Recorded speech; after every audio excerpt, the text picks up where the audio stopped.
I'm Dan Mann. I'm CEO of the Louisville Regional Airport Authority. Thanks for being here today. First, I'd like to really start just by saying, our hearts and thoughts and prayers are with all the families, friends, and everybody that's been affected by this tragedy. All the first responders that have been out spending a lot of hours last night, still going this morning. Really instrumental in us being able to open the airport. Special kudos to the traffic control and our folks at TSA who were here and available and getting this place ready to go. We are operational. We have one runway open. We do have some delays.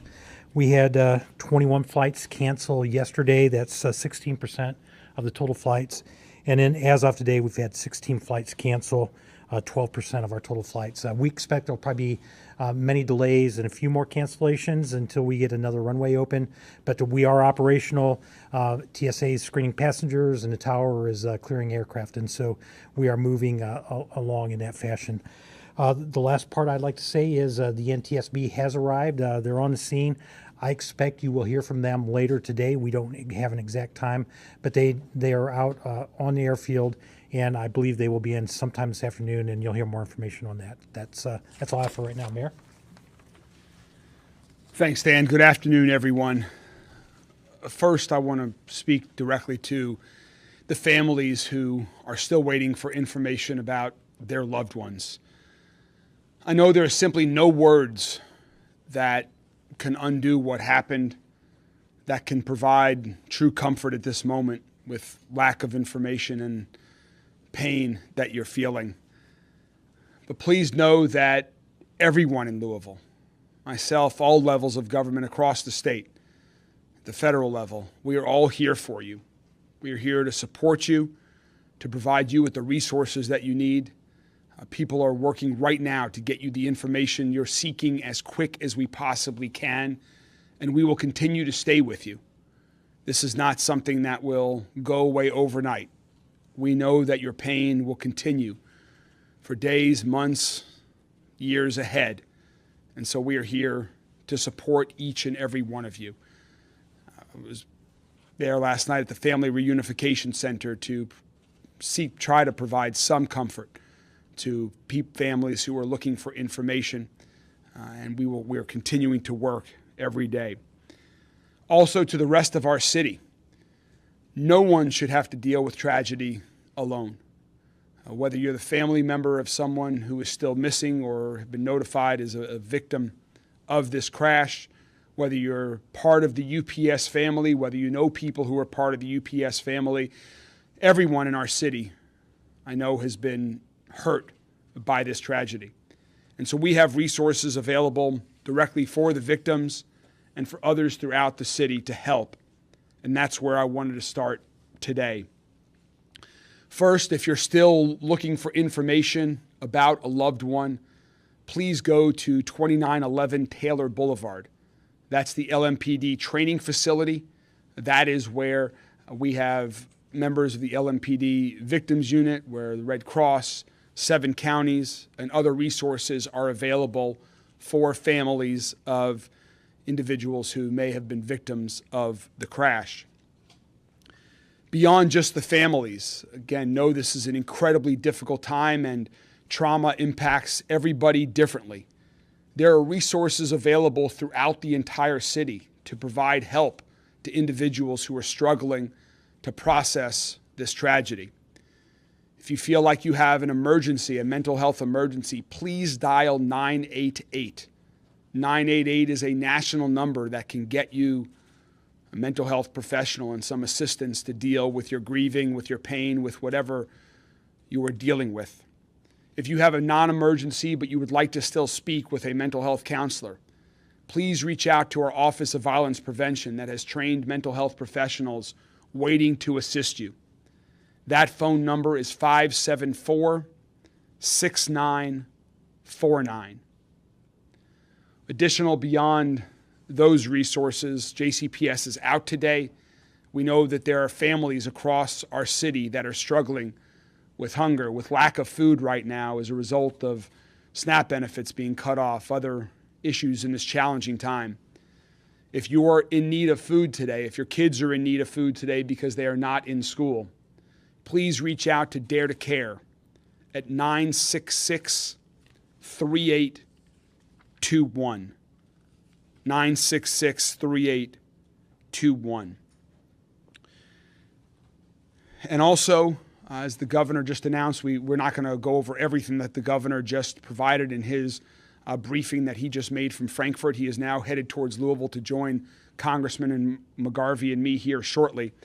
We will not repeat everything, but I do want folks to know that we are working with Governor Beshear and his team on the relief fund for families of victims of this. We've had an outpouring of support already from local companies, local foundations, and individuals to ask what they can do to help.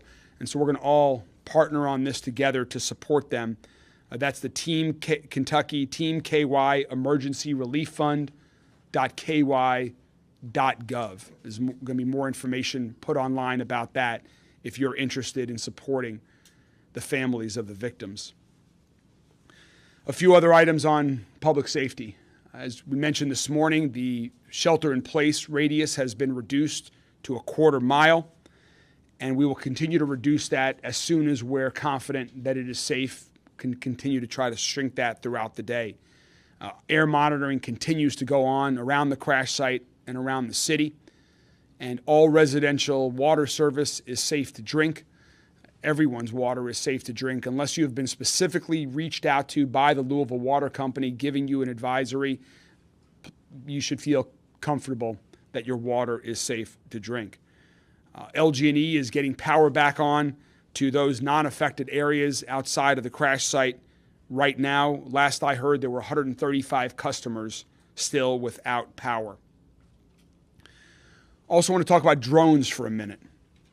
Right now, there's a temporary flight restriction that's been put in place by the FAA surrounding the crash site.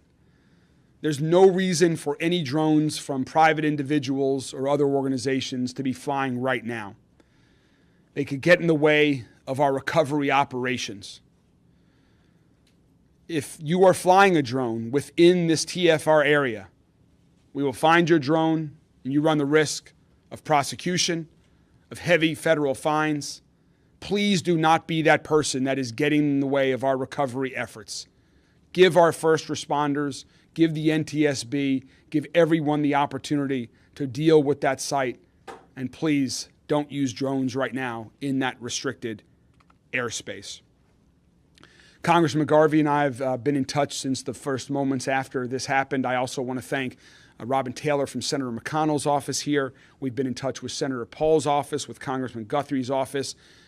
In times like this, everybody puts partisan politics aside here in Kentucky, and we're all working closely together. Governor Beshear and his administration, my administration, and all of our federal delegation working together to bring whatever resources each of we can in partnership to get answers, to provide relief and resources, and to ensure that our city is safe and coming together to support those who are in need. Congressman McGarvey and I also just left a meeting with the NTSB, and I'm going to now turn it over to Congressman McGarvey to say a few words about that meeting and share a few things about next steps. Congressman McGarvey. Thank you, Mayor Greenberg. I really appreciate your leadership at this time and everything you're doing in both mobilizing people, mobilizing emergency crews, making sure people have what they need, but also for your compassion, your emotional leadership at this time. Reality is this rocked our community. Louisville looked apocalyptic last night. The images of smoke coming over our city, of debris falling in every neighborhood, people trapped in their homes, for the families who lost someone who won't be coming home. This is awful. This is not something you think happens here. And when it does, it impacts every single one of us. I'm a lifelong Louisvillian. To answer the question, I went to Manual High School. Everybody here knows everybody. We're the biggest small city in America, and if you don't know someone directly impacted by this, you know someone who does. But this is when we're also at our best, is when things are worst. And we come together. And I can tell you, we're all working together. The mayor's office, the governor's office, Senator McConnell's office, Senator Paul's office, Congressman Guthrie's office, the entire delegation. We are bringing the full resources of the federal government to bear on this tragedy to make sure that we get answers as quickly as possible, but also, and I stress that those answers are correct. And it can be frustrating. We all want to know what happened right now. We've seen some of the images online, and there's a lot of internet sleuths. The NTSB is here. They have a full team. What does that look like? 28 people from the NTSB are here on the ground, plus the support network back in Washington, D.C. They are going to analyze absolutely every bit of what happened. We're talking about everything that is man-made, that is machine-made, that is environmental. The NTSB is going to go over with a fine-tooth comb. They are partnering with the Red Cross. They are not only investigating the crash, they are providing direct assistance and communication with victims' families. We are thrilled that they are here. It's going to take a little while, but we will work with them, with everybody involved, to make sure that we know what happens in this instance. There's so many stories of loss. There are also so many stories of bravery. I said last night Louisville looked apocalyptic, awful. And a plane, we know it was a plane, we know it was taking off to Hawaii, we know how much fuel was on board. And when it crashed and that fuel spread everywhere, I had someone tell me it looked like it was raining oil in Louisville. But the Oklahoma Fire Department, it's their jurisdiction. And Chief Little, you and your firefighters did not hesitate. You put your gear on, you got in those trucks, and you raced head first into a truly apocalyptic scene without regard to your own safety or well-being, to do what you do best, to protect our community. Every single one of your firefighters was out last night with the hundreds of others from not just across our county, but across our state. We are extremely grateful for your bravery. We're extremely grateful for your training. It was just 2 weeks ago that we were training for something unfortunately like this. We're grateful for what you do. We're grateful for how you do it. And I want to invite Chief Little from Oklahoma to come up and say a few words.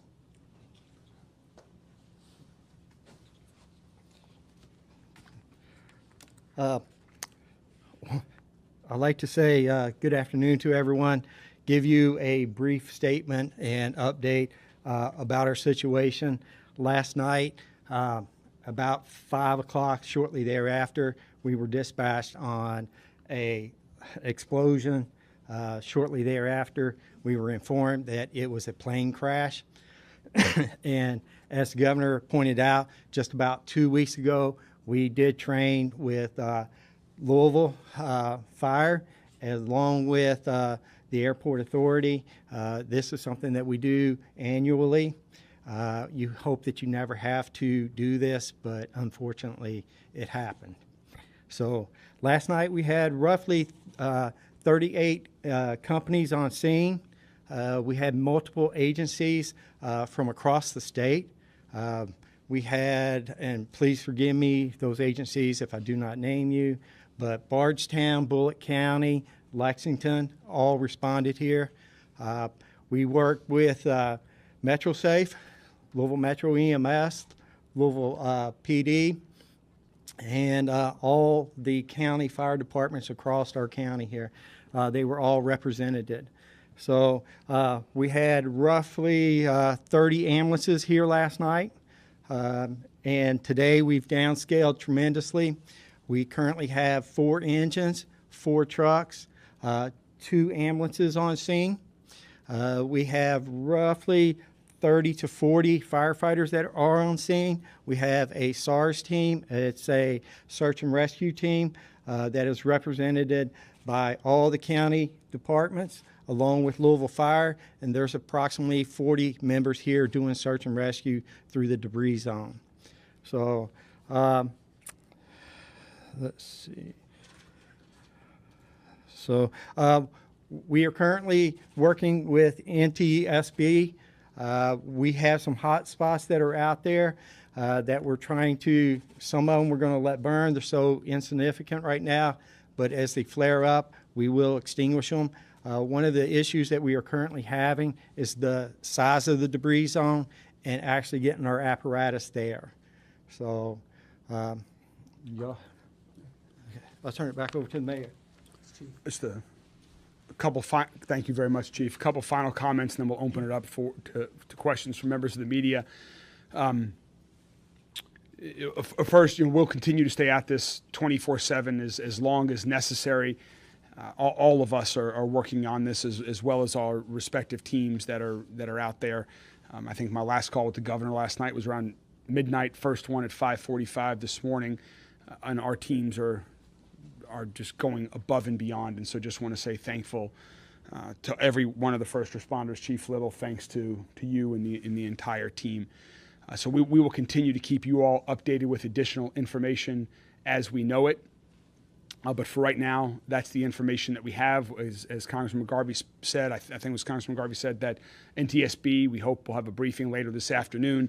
We'll be providing some more briefing after the governor arrives in a few hours when we have even more information. Then the final thing I wanted to mention was, I know there's a lot of questions about who are the victims that have tragically perished in this crash. The coroner, the Jefferson County coroner has been at the scene, is back at the scene today.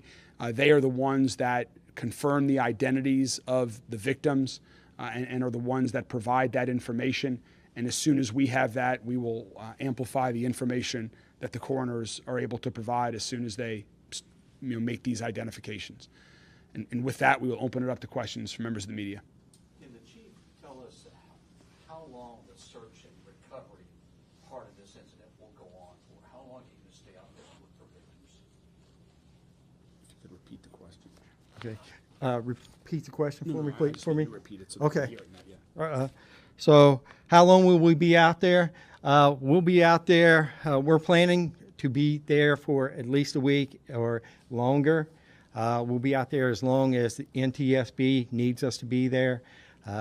We are prepared for this.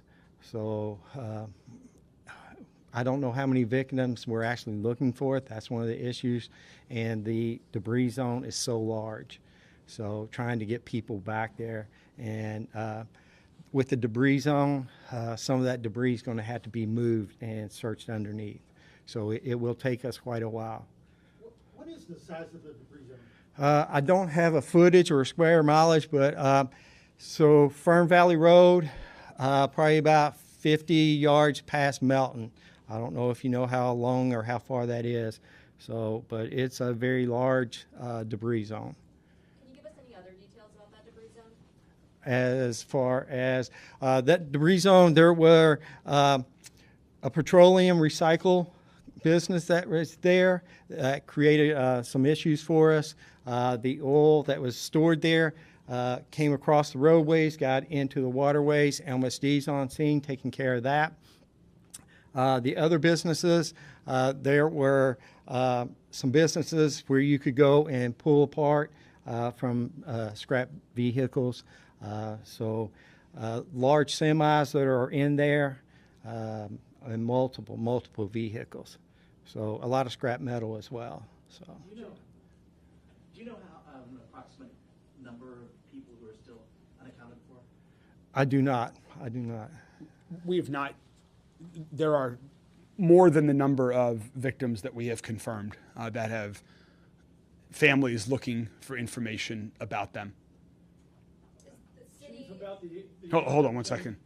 1 second. is the city, NTSB, anyone going to share any images of that crash site since people can't drone and crews are being kept pretty far back? For right now, we're going to defer to the NTSB on that and let them get through their initial assessment. And so you can ask them that this afternoon.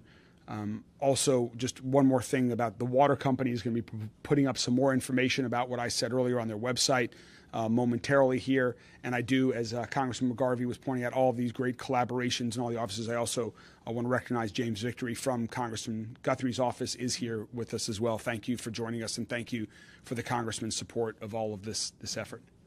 Okay. Chief, could you describe for us the wreckage of the plane itself, what sort of shape it's in, and what have you observed? There's, for the fuselage, we've not seen much of it, to tell you the truth. There's wreckage that starts from almost Fern Valley Road and does go all the way down past Melton. So there are landing gear that's out there. You would not see a whole fuselage.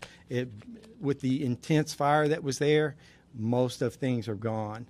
So including some of the vehicles, the semis, and the plane. The governor had many words of praise for your actions last night and your quick response. And in his words, I think he said things could have been much worse. What else could have happened here without your quick response? Right here, we're so lucky, to be honest with you. This is not a residential area. Thank God that some of the employees had already left, being after 5 o'clock, so it could have been more catastrophic for us. Can you share what the Emergency Management Agency found through its air quality testing, and what specific findings led to the shelter-in-place order? I'll defer. We'll get you. The question was about what results were the air monitoring. I'll get with emergency management on that. But they're continuing to monitor it in real time, and as it's safe for everybody, that's when we're increasing it. Public safety is our absolute #1 priority. Mayor, have you been to the crash site? I've not yet been. We will be going. Congressman McGarvey, the governor, and I will be going there shortly here after this. Congressman McGarvey, in your conversations with NTSB, has there been any discussion about possible effects of the government shutdown on the response? Yeah, I've been in conversations with NTSB since the very beginning of this. Talked to the chair of NTSB several times last night, as late as midnight. Talked with board member Inman, who's on the scene here. He's a true pro, and I should say this, he's also a Kentuckian, which I think makes this very special. They are taking this very seriously. Every resource of NTSB is being brought to bear on this. There is no impact from the shutdown whatsoever. Chief, how are your firefighters doing? Our firefighters are doing very well. So we did a shift change this morning, so we have fresh bodies on scene that are capable of handling this. So Are you offering them any? we do have refreshments, and many local businesses have offered to donate food and refreshments. Well, what about The mental issues, we've not had any at this point. Down the road, we will open that up. We have in-house counsel that comes in and visits with them. We have other programs should something arise and they need to speak to someone. We know what the NTSB is going to be doing in terms of their investigation of the crash. Is there anything locally that needs to be investigated? Any questions that need to be answered in the aftermath of this? The question was, are there any local investigations that are commencing? At this time, there are none. NTSB will be taking the lead on why this occurred. And if there are, as a result of that, if information is discovered that means we need to do anything else locally here, we certainly will jump on that immediately. But at this point, there are no local investigations ongoing. We're simply working in partnership as first responders and on the recovery effort and to identify any additional victims. Do you foresee any discussions in the future about continued presence of commercial buildings, residential buildings, anything that might be south of the airport? The question was about commercial buildings south of the airport. There are very detailed federal rules and regulations on all of this and where and what you can build and to what heights, all surrounding the airport, that is based on safety practices. I'm confident the federal government continues to evaluate those on a regular basis. We continue to prioritize safety in all aspects, whether that's buildings, whether that's individuals. And so we'll follow the federal government's lead on that. At this point, we don't expect any changes. This is a tragic accident. And we are, again, as you heard the governor say earlier, you heard the chief and others, we are fortunate it was not worse, but this was a tragic accident. And at this point in time, we have no reason to believe it's anything more than that. I just want to add to that really quickly, if you don't mind, Mayor, because this is about the NTSB and a little bit of a federal issue. I just want to say that the NTSB, they are the experts in this. They know what they're doing. We are glad they are here leading this investigation. Both the mayor and I met with Member Inman this morning and his team when they landed. We've talked to them before they got here. He pointed out this morning, if I'm not mistaken, Mayor, that the NTSB has over 150,000 of these investigations under its belt. They are working closely with us. It is not the feds coming in and just, running over locals. It is a true partnership. They know what they're doing. You've got the mayor's department working well with them, the governor's department of emergency management working well with them. We're all in the same room. We're all on the same page. But they said this morning. It says, David, to your question, it says, "From tragedy, we draw knowledge to improve safety for us all," is the motto they gave us this morning. What conversations and so. with UPS? The question was a conversation I've had with UPS. I've spoken to several UPS executives. They are fully cooperating with the NTSB. They're working on providing support to all of the victims' families at this point in time. Are all of the victims UPS employees? The question is, are all of the victims UPS employees? Again, we have not identified the victims. I do not believe that to be the case. We have, UPS has disclosed that there are 3 crew members. Beyond that, I have no knowledge that any of the other victims are UPS employees, but I just don't know at this point in time. They might have been off duty or something like that, so I just don't know that for a fact. A couple more questions. Couple questions for Director Mann, just short questions. One, you discussed how one runway was open. What is the status of the other runway? Was there any damage sustained? And also, we're looking into the flight that took off yesterday. Were there any maintenance issues or concerns before takeoff that were addressed? No. So we have one runway open. There was no fodder debris, so we were able to open that with NTSB's concurrence. The primary runway, our west parallel runway, has FOD, and that's where the NTSB is focusing right now. They'll go through all their inspections. The east parallel runway has a little bit of debris. We think that may be able to open this afternoon. As it relates to inspections, problems with maintenance, we just finished Part 139 is a compliance inspection with the FAA, and we have records on every inspection we do on the airfield. I think within an hour prior to that flight, our ops team had been out there and done an inspection, and everything was fine. So from a maintenance perspective, it looks good. As it relates to damage to the airfield, there's debris. There's some minor problems in the grass and the safety areas. The physical pavement is in fine shape right now. So it will open as soon as we have clearance from the NTSB to do so. Again, that takes some time. We have the one runway. We think we'll have the second one open, but we can operate fine with the parallel runway, with especially the air carrier traffic. All right, we will provide an update on when our next briefing is later this afternoon, and we thank you all very much. We'll continue to keep the entire community updated as soon as we have additional new information. Thank you all very much, and God bless everyone here in Louisville and around the region. These are tough times. We will get through it together. Thank you.